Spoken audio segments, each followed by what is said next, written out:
guys, welcome to today's production with Jolie on Jolie TV. It's your girl Jolie. How are you guys doing? Well, on my production today, like somebody had already complained, he said to me, Jolie, why are you always bringing sad story? Well, he's not in Nigeria, neither is he an African. But I said to him, well, there are not much good news coming from Africa. Most of the time is always a very, sad story, just as it is all over the world. But Nigerian story is very much of a very, sad one. So on my production today, I'm bringing another sad story here. It's not funny at all. It's not something to laugh at all. But hey, we're gonna discuss this once it hits the media. We will discuss about it. So today I'm going to talk a little bit on the story going about on the killing of the chief executive officer of Super TV Atanga, by the young lady Chidinma, who is a 300 level UNILAG student. Well, it's indeed a very sad one. It's quite unfortunate that the young man is not here, to say his own side of the story. But the news going around, and from her confession, you can see that there's a lot of loopholes. There's a lot to be explained. There's a lot, to be asked. The young lady, as you can see, she narrated her own side of the story. But I hate it when, the other side of the story is not there to say what exactly happened. So right now we are just hearing one side of the story. But there's a lot to learn, especially, if you are a married woman, for instance, when we see stories like this, and when you read the comments on the social media, you find out that lots and lots of married women are truly happy with the sad end of this young man at 50. They were like, yeah, he got what he looked for, but we are talking about a human being, a 50 years old promising man, if a philandra, it's somebody's husband, somebody's father, somebody's uncle, and a lot of people survived through him. But he had made his mistakes, and there's a lot for us to learn. So on my discussion today, I just want to say a quick one, just a quick one, especially to parents, because I keep repeating, to parents like us, please, let's monitor our children. I know it's difficult, and as a parent, I know how difficult it is for us to truly and critically monitor our children. But hey, it's our job, but we have to try and do our best. I'm not saying the young lady didn't get a proper upbringing. Yes, she might have gotten a proper upbringing, but what will be, like they always say. What will be. But at 21, for her to be very bold, for her to be, indulge with drugs, you should know that she didn't just start that at 21. She would have, started that long time ago. So for her to be dealing with hard drugs at 21, I believe my own side of judgment that something went wrong with her upbringing, especially for somebody in Nigeria.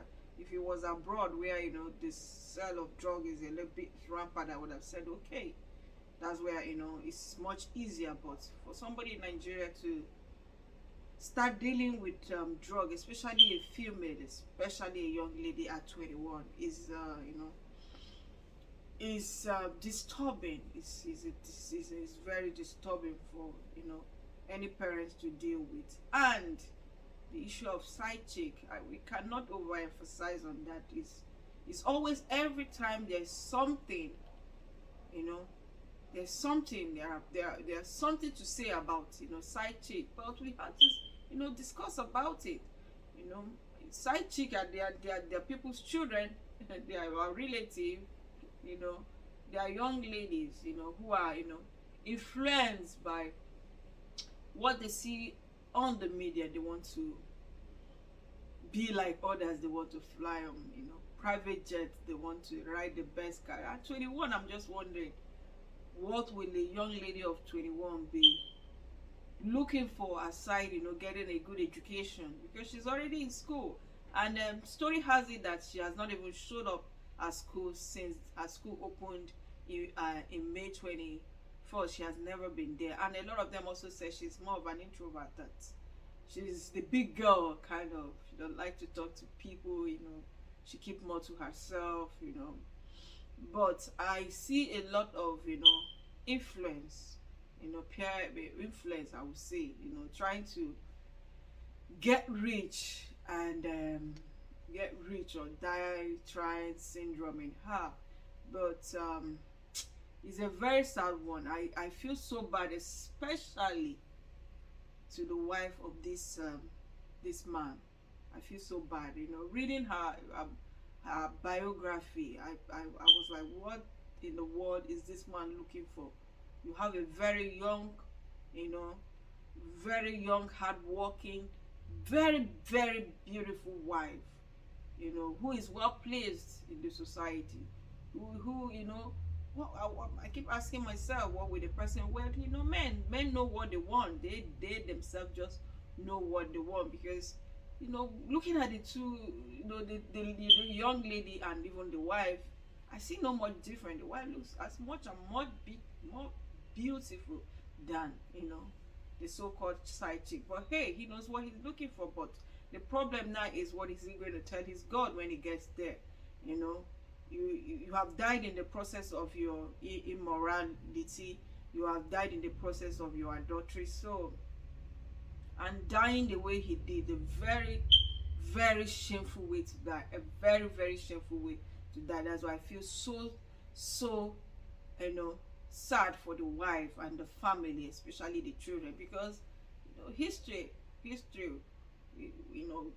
there's no way you're going to tell his story in life without putting this part of the story. So it's a very sad one, like I said. Then for the young lady, there's a lot of missing pieces in her story. She said they got the place, she got the place, the man paid, she had a fake ID with a whole lot. And at the end of the day, I'm wondering if this young girl can carry out this plan or this murder by herself, and still have the boldness, because it's not easy to kill somebody. To be, I've not killed before, but I know that even when you do something wrong, I know how disturbing it is. I know how heavy it is on in your heart, especially when you do it deliberately. So killing somebody and still have the boldness to go to withdraw money from the disease account is something I still find it very difficult to believe that this young lady did it all by herself. But the police said that they are culprits, so we believe that there are more to this story. But we they need to really try to let her say exactly what happened, because the story does not add up at all. It does not add up at all. So the wife, the mother especially, let me say his mother, because the mother has already cried out, saying the son was murdered. At least the mother will want to hear the true story. If it was a setup to murder him, if it was, that's my suggestion. If it was lured, or it might not even be the case of side chick, I can tell. There's a lot of missing pieces in this story. It could be pure murder. It could be drugged, even though there's a CCTV, that shows the guy and the lady together. But there are more to this story. So, like I used to say, most of my sad stories, the police need to do proper investigation. We need to get justice. The world is waiting for justice for the family of this young man. Then to the parents of this young girl, what a waste. Yeah, what a waste. at 21 you'll be going to prison, and you have in your record, um, as someone who has been, in prison for a while. So that will not be even good for her record all throughout her life. So she had just wasted her destiny, if you ask me. It takes God's intervention to know what her fate will, will look like. Then to all my side chick all over, all the aspiring ones, because I see a lot of them on the, some are making fun of it, some are, the women are saying good for the man, that it serves him right. The so-called side chick, they are crying out, say, why do you have to kill the the young man when he got to your tongue, when others are still waiting on the queue? So it's funny though, but the issue of side chick has come to stay. Yeah, but at the end of the day, what are we, they say vanity upon vanity. What are we dragging for? What are we trying to acquire? Who are we trying to impress? There's dignity in labor. There's dignity in hard work.